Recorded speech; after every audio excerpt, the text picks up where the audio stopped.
Praise దలాడండి. ప్రతి ఇంటిలో తప్పకుండా తప్పనిసరిగా చేయక తప్పని పని డిష్ వాషింగ్, గిన్నెలు వాష్ చేయడం. తినిన ప్రతిసారి ఇన్ని గిన్నెలు వాష్ చేయాలంటే చాలా ఇరిటేటింగ్గా, చిరాగ్గా అనిపిస్తుంటుంది కదా. కానీ ఇంకో విధంగా ఆలోచిస్తే మనం మన కుటుంబం అంతా సంతృప్తిగా ఇన్ని రకాల వంటలు చేసుకొని భోజనం చేస్తున్నామంటే దేవుని కృప కాదా? దేవుని సెలవు లేకుండా భోజనం చేయడం ఎవరికి సాధ్యం చెప్పండి? ఒక్క పూట భోజనం లేక బాధపడుతున్న వారు అనేకులు ఉన్నారు. కోట్లు సంపాదించే డబ్బులున్నా ఇష్టమైన ఆహారం తినలేక అనారోగ్య కారణం వల్ల ఇంకే ఇతర కారణం వల్ల భోజనం చేయలేకపోతున్నారు. బట్ దేవుని కృపను బట్టి మనం సంతోషంగా మనకు నచ్చినవన్నీ వండుకొని తింటున్నామంటే కేవలం దేవుని కృప కదా.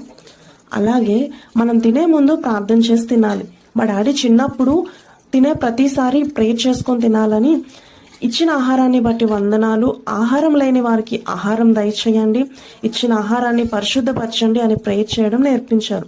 నిజంగా అది మాకు చాలా బ్లెస్సింగ్. మనం చేసే ప్రతి పనిలో కూడా దేవుని కృప, ఆశీర్వాదం మనకు ఉంటుంది. మనకు చేతికి వచ్చిన ప్రతి పనిని దేవుడిచ్చిన బాధ్యతగా తీసుకొని సంతోషంగా చేద్దాం. ఆమేన్.